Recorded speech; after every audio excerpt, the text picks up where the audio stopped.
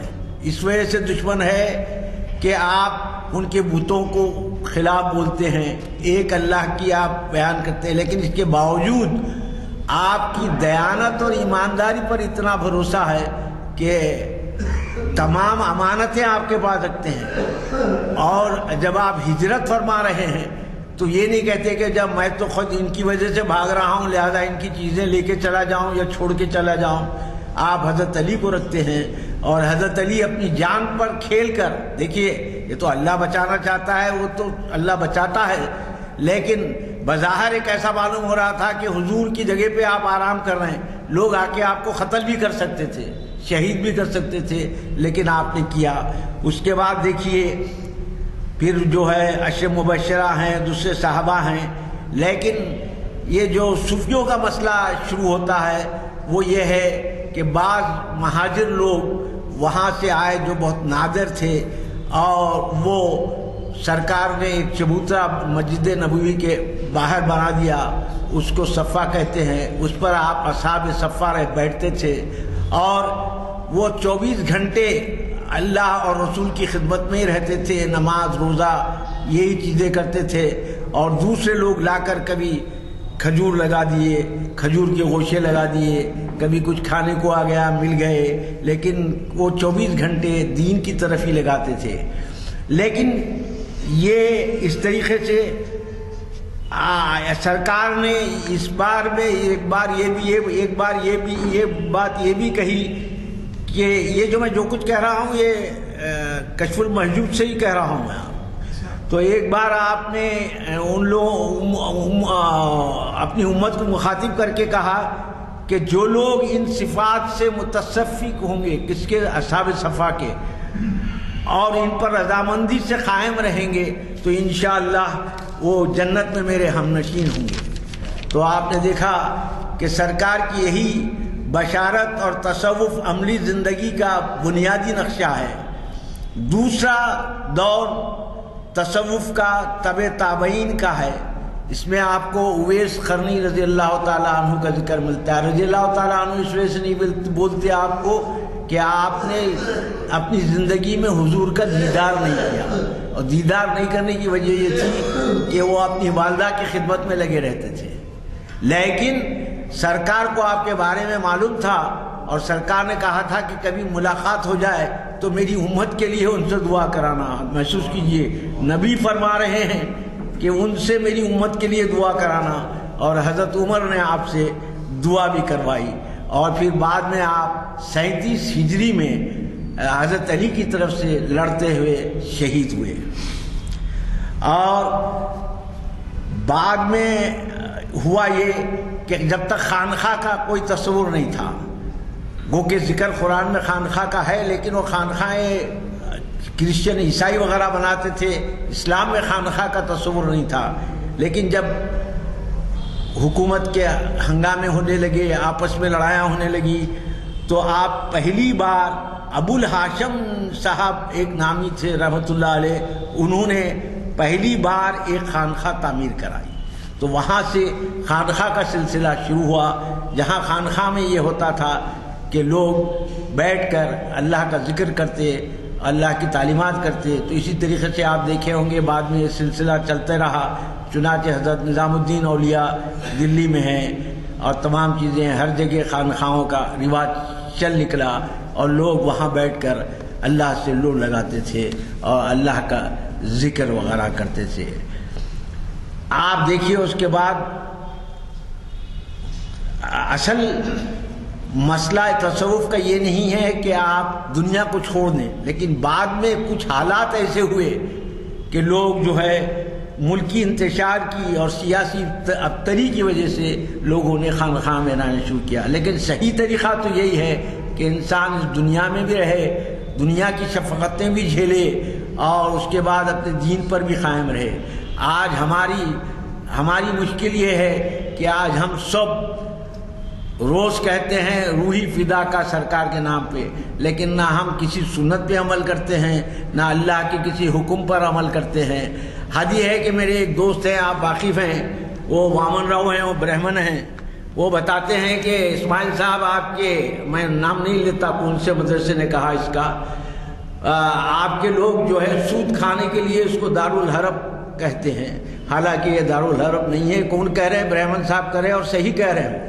دارالحرب اس جگہ کو کہتے ہیں جس جگہ پہ آپ کو آپ کے دینی کام کرنے کی بھی مشکلات ہوں، جیسے آپ وقت پہ نماز نہ پڑھ سکتے ہوں، روزہ نہ رکھ سکتے ہوں، حج کو نہ جا سکتے ہوں، ایسی تمام مشکلات ہوں، تو پھر اس کو دارالحرب کہتے ہیں۔ ورنہ سود کے تعلق سے تو اس قدر سختی ہے اللہ تعالیٰ کے پاس کہ کسی مسئلے میں اللہ تعالیٰ نے، نہ زنا کے مسئلے میں، نہ شراب کے مسئلے میں، نہ کسی مسئلے میں اللہ تعالیٰ نے قرآن میں یہ نہیں کہا، لیکن قرآن میں اللہ تعالیٰ نے یہ کہا کہ جو سود نہیں چھوڑتے وہ اللہ اور اس کے رسول کے ساتھ جنگ کے لیے تیار ہو جاؤ، جنگ کے لیے تیار ہو جاؤ۔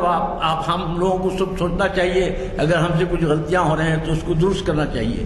تو خیر اس کے بعد جو ہے بزرگان دین کا سلسلہ چلا، جس میں حضرت ذوالنورین مصری ہیں، اور اس کے بعد حضرت بایزید بستامی ہیں، حضرت جنید بغدادی ہیں، جن کو حضرت داتا گنج بہت بڑے شیخ تصور کرتے تھے۔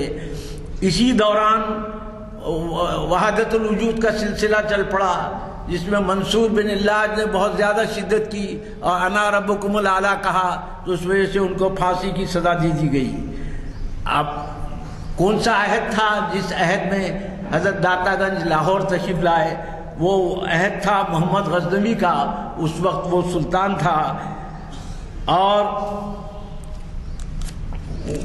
آپ تشریف لائے، اور آپ 8ویں سلسلے سے حضرت علی کے شجرے سے آپ کا سلسلہ ملتا ہے، یعنی آپ سید تھے، اور 8ویں سلسلے سے آپ کا سلسلہ حضرت علی رضی اللہ تعالیٰ عنہ سے ملتا ہے۔ اور آپ کافی شہروں میں پھرے، جس میں عراق، شام وغیرہ وغیرہ کا دورہ کیا۔ آپ نے بڑے بزرگوں سے استفادہ کیا، اور آپ کی مادری زبان فارسی تھی، حالانکہ آپ عربی سے بھی بہت اچھی طریقے سے واقف تھے، لیکن آپ نے عوام کی سہولت کے لیے، کیونکہ عوام کی زبان فارسی تھی، اس وجہ سے آپ نے فارسی میں کشف المحجوب کو آپ نے فارسی میں لکھا۔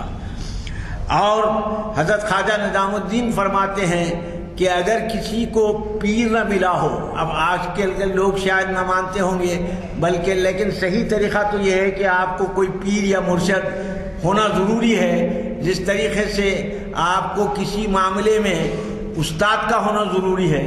مثلاً آپ ڈاکٹر بننا چاہتے ہیں تو استادوں سے ہی پڑھیں گے آپ وکیل بننا چاہتے ہیں تو وکیلوں سے ہی پڑھیں گے آپ، کسی وکیل کے جونیئر بنیں گے آپ. اسی طریقے سے حضرت کسی پیر کا یا کسی مرشد کا یا کسی عالم دین کے سامنے آپ زانوئے ادب اگر طے کریں گے تو جبھی آپ ایمان کو صحیح طریقے سے سیکھ سکیں گے.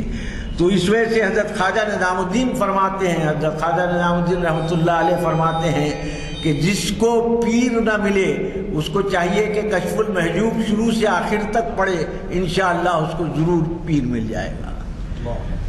تو یہ کتاب آپ نے اپنے رفیق یعنی اپنے ساتھی ابو سعید حجوری کی خواہش پر لکھی، جو وہ بھی چھوڑ کر آپ کے ساتھ لاہور آئے تھے. آپ کا مزار پرنور لاہور میں ہے، اسی وجہ سے جیسا کہ میں نے ابھی کہا اس کو داتا کی نگری بھی کہا جاتا ہے. اور آپ ایسا نہیں ہے کہ کشف المحجوب آپ نے ایسے ہی لکھ دی، بلکہ آپ نے اس کا استخارہ کیا، اور استخارہ کرنے کے بعد جب استخارے میں ان کو یہ اشارہ ملا کہ یہ لکھ دیا جائے تو انہوں نے اس کو لکھا. آپ نے اس کتاب میں کافی اولیاء اللہ کا ذکر کیا ہے اور تمام ساداتوں کا بھی ذکر کیا ہے. خاص طور پر ایک جو ذکر ہے وہ آپ کو بڑا میں سناتا ہوں. ایک سال ہاشم بن عبد الملک بن مروان حج کے لیے آیا. وہ طواف کر رہا تھا لیکن اس کو حجر اسود کو بوسہ دینے کے لیے کوئی جگہ چھوڑنے کے لیے راضی نہیں ہو رہا تھا. تو اس کے ساتھ شام سے جو لوگ آئے تھے انہوں نے دیکھا کہ ایک نوجوان آیا ہے جس کے رخسار مبارک تابہ ہیں، لباس مبارک معطر ہے. اور جب وہ حجر اسود کے پاس تشریف لے گئے تو تمام لوگ ہٹ گئے اور اس نوجوان کو حجر اسود کا بوسہ دینا گیا. تو ہاشم سے جو لوگ آئے تھے وہاں سے انہوں نے خلیفے سے کہا کہ کیا بات ہے کہ اس نوجوان کے لیے چھوڑ رہے ہیں، آپ جانتے ہیں یہ کون ہیں؟ تو وہ تو جانتا تھا کہ یہ کون تھے، زین العابدین رحمۃ اللہ علیہ تھے، رضی اللہ تعالیٰ عنہ تھے. تو وہ جانتا تھا لیکن انجان بن کر کہا کہ یہ کون ہے میں نہیں جانتا. تو آپ سنیے، یہ خاص طور پہ انہوں نے یہ قصیدہ لکھا ہے. جو ایک شاعر وہاں موجود تھا تو اس شاعر نے کہا کہ آؤ میں بتاتا ہوں کہ یہ کون ہے. ضرور آپ سنیے، جیسے آپ نے سن کے اس کو مزہ لیا تھا، اس پہ بھی آپ کو کافی مزہ آئے گا. یہ دیکھیے قصیدہ یہ کہہ رہے ہیں، یہ وہ شخص ہے جس کے نشان قدم کو اہل حرم پہچانتے ہیں، خانہ کعبہ اور حرم سب اسے جانتے ہیں. اگر تو نہیں جانتا تو سن، یہ فاطمہ زہرا کے جگر گوشہ ہیں. ان کے نانا اللہ نے نبیوں کا سلسلہ ختم فرمایا ہے. ان کی منور پیشانی سے نور ہدایت اس طرح جلوہ فگن ہے جیسے آفتاب کی روشنی سے تاریکیاں چھٹ جاتی ہیں. یہ اپنی آنکھیں حیا سے نیچی رکھیں اور لوگ ہیبت سے ان کی طرف آنکھیں اونچی نہ کر سکیں، اور جب بات کریں تو منہ سے پھول جھڑیں. جب کوئی قریشنی دیکھتا ہے تو وہ بول اٹھتا ہے، ان پر تمام خوبیاں تمام ہو چکی ہیں. یہ عزت و منزلت کی ایسی بلندی پر فائز ہیں کہ عرب کا اور عجم کا کوئی مسلمان ان کی ہمسری نہیں کر سکتا. ان کے نانا تمام نبیوں سے افضل اور ان کی امت تمام امتوں سے افضل ہے، اور تو بھی ان کی امت کا ایک فرد ہے. جب حضرت عزت کو بوسہ دینے قریب ہو تو ممکن ہے وہ ان کی انگلیوں کی راحت پہچان کر انہیں تھام لے. ان کے دست مبارک میں چھڑی ہے جس کی خوشبو دل نواز ہے. ان کی ہتھیلی کی خوشبو ہر طرف پھیل رہی ہے. یہ نرم خواہی، خفگی و غصے کا ان سے کوئی اندیشہ نہیں. ان کے دو خوبیاں ہیں، حسن اخلاق اور پاکیزہ خصلت سے آرستہ ہیں. اے ہاشم تیرا انکار کر، ان کے اوصاف اللہ کے رسول سے ماخوذ ہیں. ان کے عناصر ان کی خو و بو پاکیزہ ہے. اے ہاشم تیرا انکار کرنا انہیں کوئی نقصان نہیں پہنچاتا، انہیں تو عرب و عجم سب پہچانتے ہیں. ان کے دونوں ہاتھ ایسے ہیں جن کا فیض بارش کے مانند عام ہے، ان کی بخشش ہر وقت جاری ہے، حتیٰ کہ تنگدستی میں بھی ختم نہیں ہوتی۔ کسی سخی کی سخاوت ان کی بخشش کی حد تک نہیں پہنچ سکتی، اور کوئی قوم ان کی برابر نہیں پہنچ سکتی۔ یہ حضرت قحط سالی کے زمانے میں بارش کے مانند سیراب کرتے ہیں۔ یہ اس گروہ سے ہیں جن سے محبت کرنا دین ہے، اور ان سے بغض رکھنا، ان سے وابستہ رہنا نجات اور پناہ دینے والا ہے۔ اگر تمام اہل تقویٰ کو جمع کیے جائیں تو یہ ان سب کے امام ہوں گے۔ اگر اہل زمین سے اچھے لوگوں کے بارے میں پوچھا جائے گا تو سب کہیں گے یہی ہیں۔ اللہ نے انہیں فضیلت دی اور شرافت و بزرگی سے نوازا، اور لوح و قلم میں ان کے لیے یہی حکم نافذ ہو چکا۔ ان کا ذکر ذکر خدا کے بعد مقدم ہے، ہر میدان میں ان کے کلمات مثبت ہیں۔ جسے خدا کی معرفت ہے وہ اس کی برتری کو پہچانتا ہے، چونکہ ان کے گھر سے دین ساری امت کو پہچانتا ہے۔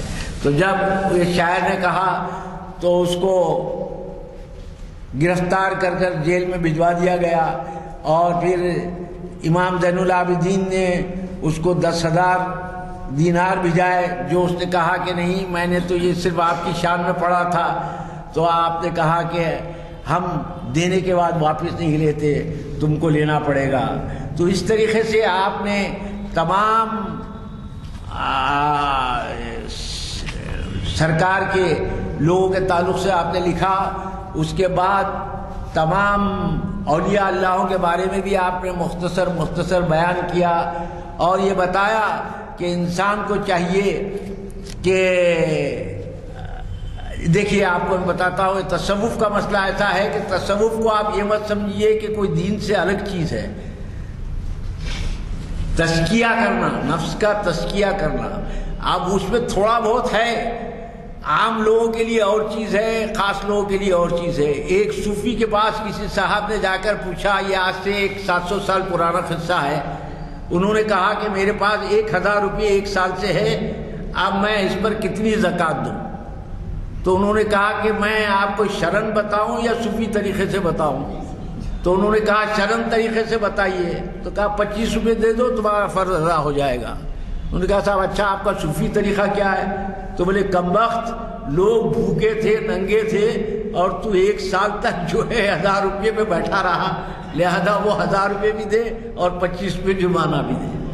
تو یہ تو خاص الخاص لوگوں کے لیے ہے، لیکن ہم جیسے عام لوگ اگر شریعت پر عمل کریں تو انشاءاللہ تعالی ہماری شریعت پر عمل کرنے کو بھی اللہ تعالی قبول فرمائے گا۔ جو لوگ آگے بڑھنے کی توقع رکھتے ہیں اور جو اللہ کی لیے عبادتیں کرتے ہیں، اللہ کے ذکر کرتے ہیں، آج ہماری حالت یہ ہے کہ ہم دنیا کی باتیں کرنے میں بڑے آرام سے باتیں کرتے رہتے ہیں، لیکن جب اللہ کے ذکر کا سوال آتا ہے، حالانکہ یہاں تک کہا گیا اللہم صلی علی سیدنا محمد وعلی آل سیدنا محمد وبارک وسلم کہ تم پر ایک درود پڑھو تو اللہ تم پر 10 رحمتیں بھیجائے گا۔ تو سوچئے ہم میں سے لوگ کتنے لوگ درود شریف روزانہ پڑھتے ہیں۔ تو یہ تمام باتیں آپ نے لوگوں کو سمجھائی کہ کیا کرنا چاہیے اور کیسے جو ہے دین پر قائم رہنا چاہیے۔ اب آپ فرماتے ہیں کہ ولی کا یہ ہے کہ اللہ تعالیٰ نیکوں کا کارساز ہے۔ اور ایک چیز ہے، قرآن شریف میں ایک حکم، ایک آیت ہے کہ اللہ کے اولیاء اللہ کو نہ کسی چیز کی فکر ہوتی ہے نہ غم ہوتا ہے۔ تو آپ سوچئے، آپ لوگ بھی سوچ سکتے ہیں، بڑی آسان بات ہے۔ آج میرے کو آپ کو رنج کا ہوتا ہے، یہ رنج ہوتا ہے کہ صاحب جبلی ہل میں زمین لے لیتے تو بڑا اچھا تھا، یہی غم ہے آپ کو۔ یعنی جو چیزیں دنیا کی چیزیں کھو دیے اس کا غم ہے، نمازیں کھو دیے، 1 سال نماز نہیں پڑھے اس کا غم نہیں ہے آپ کو، اللہ معاف کرے۔ نمازیں نہیں پڑھے وقت پہ، نمازیں ضائع کیے، روزے ضائع کیے، اس کا آپ کو غم نہیں ہے۔ غم آپ کو ہے دنیا کی چیزوں کا۔ تو جو اللہ کا ولی ہوتا ہے اس کو دنیا کی چیزوں کو کوئی غم نہیں ہوتا۔ پھر اللہ تعالیٰ فرماتے ہیں کہ خوف بھی نہیں ہوتا۔ تو اب ہم کو خوف کیسا ہوتا ہے؟ ارے میں بوڑھا ہو گیا، شاید میں بیمار ہو جاؤں، یا اگر پیسے نہیں ہیں تکلیف میں پڑ جاؤں، کھانا کہاں سے آئے گا، یہ تمام چیزوں میں آپ ہم مبتلا رہتے ہیں۔ لیکن جو اللہ کے ولی ہیں ان کو نہ کسی قسم کا خوف ہوتا ہے نہ غم ہوتا ہے، وہ جانتے ہیں کہ فَبِأَيِّ آلَاءِ رَبِّكُمَا تُكَذِّبَانِ، وہ سمجھتے ہیں کہ جو کچھ اللہ تعالیٰ نے ان کو دیا انہی نعمتوں کا وہ حساب نہیں کر سکتے۔ تو جو نعمتیں ان کو نہیں ملی مطلب یہ تھا کہ وہ ان کے نصیب میں نہیں تھی اور یہ اللہ کا منشا تھا۔ بعض وقت اللہ تعالیٰ دیکھیے ایسی چیزیں کرتا ہے، مجھے تو ذاتی تجربہ ہے اس کا، میں آپ کو اس عموماً ذاتی تجربہ نہیں بولنا چاہیے لیکن آج کہہ دے رہا ہوں، یزدانی صاحب بھی تشریف فرما ہے، تو وہ ذاتی تجربہ یہ ہے کہ مجھے ہائی کورٹ ججشپ نہیں دی گئی، تو جو 62 ایئرز میں ریٹائرمنٹ ہوتا تھا، تو مجھے بڑا افسوس ہوا۔ لیکن قرآن شریف کی ایک آیت ہے کہ بندہ ایک چیز اپنے لیے اچھی سمجھتا ہے لیکن اللہ بہتر جانتا ہے کہ اس کے لیے کیا بہتر ہے۔ تو جیسے ہی میں ریٹائر ہوا 60 سال میں ڈسٹرکٹ جج کی حیثیت سے، تو فوری 5 سال مجھے سینٹرل گورنمنٹ نے اپوائنٹ کیا جج کے طور پہ، تو پھر 65 سال میں ریٹائر ہوا، پھر 65 سال میں ریٹائر ہوتی پھر راج شیکھر ریڈی نے اے پی ہیومن رائٹس کمیشن میں جو ہائی کورٹ جج رینک کا ہے، جس کی پینشن بھی ہائی کورٹ جج کی ملتی ہے، وہ پھر 5 سال کے لیے ملا، یعنی 70 سال کی عمر میں ریٹائر ہوا، بجائے 60 پر 2 سال کے 70 سال کی عمر میں ریٹائر ہوا۔ تو وہ اللہ تعالیٰ بہتر جانتا ہے کہ ہمارے لیے کون سی چیز بہتر ہے، لہذا کسی چیز کے جانے کا بھی انسان کو غم نہیں کرنا چاہیے۔ اور دوسری بات یہ ہے کہ شریعت و حقیقت کے 2 اصطلاحی کلمات ہیں، جن میں سے ایک ظاہر حال کو وضاحت کرتا ہے، دوسرے باطن کی حال کو بیان کرتا ہے۔ ایک علماء ظاہر ہے جو کہتے ہیں کہ ان میں کوئی فرق نہیں۔ اب آپ کو سوچنا چاہیے کہ بعض وقت نقلی صوفی اس زمانے میں بھی بہت ہوتے تھے، آپ جگہ جگہ نقلی صوفیوں کا بھی ذکر کیے ہیں کشف المحجوب میں، تو آپ یقین مان لیجئے کہ جو سنت پر عمل نہیں کرتا اس کو آپ یقین مان لیجئے کہ وہ صوفی نہیں ہو سکتا۔ آپ کو ایک چھوٹا سا قصہ بیان کروں، اس کے بعد وقت بھی ہو رہا ہے۔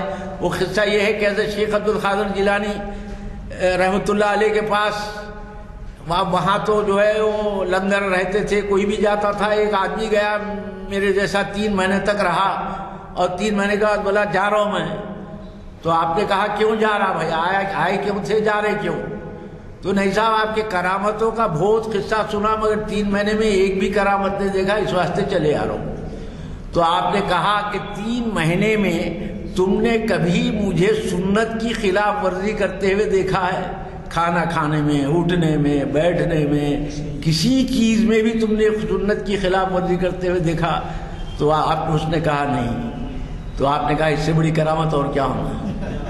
یہ نہیں کہ آپ کے بہت سے کرامات ہیں، مشہور ہیں اور حقیقی ہیں، لیکن آپ کا جو سنت پر چلنا، اور تمام یہ صوفی جتنے تھے یہ پورے سرکار کی سنت پر پورے عمل کرتے تھے، اور اللہ سے بھی محبت ویسی کرتے تھے اور سرکار سے بھی ویسی محبت کرتے تھے۔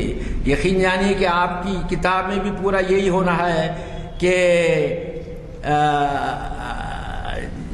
سما کے تعلق سے بھی آپ کچھ کہتے ہیں کہ سما بعض جگہ جائز ہے، بعض جگہ نہیں جائز ہے۔ خیر میں اس پہ بحث نہیں کرنا چاہتا میں، بعض لوگ سما کو جائز کہتے ہیں، بعض صوفی بعض کہتے ہیں کہ جائز نہیں ہے، لیکن یہ عرض کرنا ہے کہ انسان کو پوری طور پر دین پر اصلاح، اور ایک قرآن میں اور ایک آیت ہے، وہ آیت یہ ہے کہ دین میں پورے داخل ہو جاؤ۔ ایسا نہیں ہے کہ جو آپ کو پسند ہے وہ آپ کر لیں گے اور آپ کو جب پسند نہیں ہے وہ آپ نہیں کریں گے، تو اس کا مطلب یہ ہے کہ آپ اپنے نفس کے غلام ہیں، کیونکہ جو اللہ کی جو چیز آپ کو پسند آ رہی ہے وہ آپ کر رہے ہیں، اور جو اللہ تعالیٰ حکم دے رہا ہے اور آپ کو پسند نہیں ہے تو آپ نہیں کر رہے ہیں۔ تو اللہ لہذا دین میں پورے داخل ہو جاؤ۔ دین میں پورے کب داخل ہوں گے آپ؟ جب آپ پوری طریقے سے سنتوں کی پیروی کریں گے، اللہ کے ہر حکم کو مانیں گے، تو یہ جو کشف المحجوب ہے یہ کتاب یہاں ہے، ہندوستان میں بھی ہے، خیر میں تو لاہور سے لایا ہوں، لیکن ہندوستان میں بھی یہ کتاب ملتی ہے۔ یہ پڑھنے کے بعد یقیناً آپ کو ایک اندازہ ہوگا کہ پہلے کے بزرگان دین کیسے تھے، پہلے کے اولیاء کیسے تھے، اور آج ہمارا کیا حال ہے۔ ہم کو یہ لیکچر سننے سے، میرے کو بولنے سے اور آپ کو سننے سے زیادہ اللہ ہم کو توفیق دے کہ ہم اس پر عمل کریں۔ والسلام۔ چاہتا ہوں بقیہ تمام یہ سمجھ کے بھیجتے ہیں ادارے والے کہ یہاں مطالعہ کرنے والے لوگ موجود ہیں، کبھی 5, 10, 15 منٹ گزاریے اس کے اندر۔ ایک عالم دین کے بارے میں سناتا ہوں میں، ان کے لائبریری کے اوقات مقرر تھے، دارالمطالعہ کے 4 سے 5، 5 سے 6 کچھ موقع بیٹھتے تھے۔ اب وہ جب اندر جا کے بیٹھتے تھے تو کبھی بھی وہ مداخلت پسند نہیں کرتے تھے، اور لائبریرین کتب خانے والے کو یہ اجازت نہیں تھی کہ کسی کو اندر اجازت، یعنی ان سے ملنے کے لیے آئے تو نہ چھوڑے، اجازت نہیں تھی، چھوڑنا نہیں۔ ایک صاحب آ کے کہنے لگے کہ مجھے بہت ضروری کام ہے، ملنا ہے، آپ ملنے دیں۔ تو نہیں صاحب وہ نہیں ملتے، تو اس نے ان کو اوبلائج کرنے کے لیے جا کے عالم دین سے جو مطالعے مصروف تھے ان سے کہا کہ صاحب فلاں صاحب ملنے کے لیے آئے ہیں آپ سے، وقت دیجیے اندر آتا ہے۔ تو انہوں نے کہا کہ ان سے کہیے کہ میں علماء کی صحبت میں بیٹھا ہوں۔ علماء کی صحبت میں کتابیں، علماء کی صحبت۔ اب آپ ہی بتائیے، دن میں غور کر لیجئے کہ 15-20 منٹ کے لیے تو وقت نکالیے۔ پہلے تو قرآن اور اس کا ترجمہ، قرآن اور ترجمہ سے تو آپ ہوتے ہی ہیں، نہیں ہوتے تو ہوئیے، لیکن لائبریری کے لیے اتنے پرچے آ کے پڑھتے ہیں، کھلتے نہیں پرچے ہمارے پاس۔ مجھے مجبوراً مکہ مسجد کو بھی بھیجنا پڑتا ہے ایسے رسالے، اور ایسے رسالے ہمارے خاک طیبہ کو بھی بھیجتا ہوں، اور اس سلسلے فیڈریشنز کو بھیجتا ہوں، لیکن پڑھنا نہیں جانتے لوگ اور دیکھتے نہیں۔ اور ایسی مطالعے، اب آپ جیسے حضرات اگر رہیں تو ظاہر ہے کہ ایسی کتابوں کی قدر ہوگی۔ لکھنے والے ایسے بھی ہیں آج کے دور میں کہ آپ حیرت کریں گے کہ ان کی جو صلاحیتیں ہیں تحریر کی وہ کتنی اعلیٰ ہیں۔ پڑھ کے دیکھیے کتابوں کی سب سے اچھا دوست کتاب ہے کہتے ہیں، سمجھا؟ تو اس وجہ سے میری گزارش ہے کہ اس کی طرف بھی توجہ فرمائیں۔ تو اب ان تمام چیزوں کے بعد پھر میں دہرا دیتا ہوں، کل صبح میں 7:15 بجے پبلک گارڈن کے ہیلتھ لیکچر پہ آئیے، بچوں کے لیے ہے۔ آپ کے ہمارے بچے سب جو ہے ہمارے لیے پیارے ہیں، اور آپ کی شرکت جو ہے 7:15 7:30 تک بھی اگر آ گئے آپ تو آدھے پون گھنٹے میں آپ کو لیکچر کو پھر میں انشاءاللہ، آپ چونکہ دعا ہو چکی ہے، محفل برخاست کی جاتی ہے۔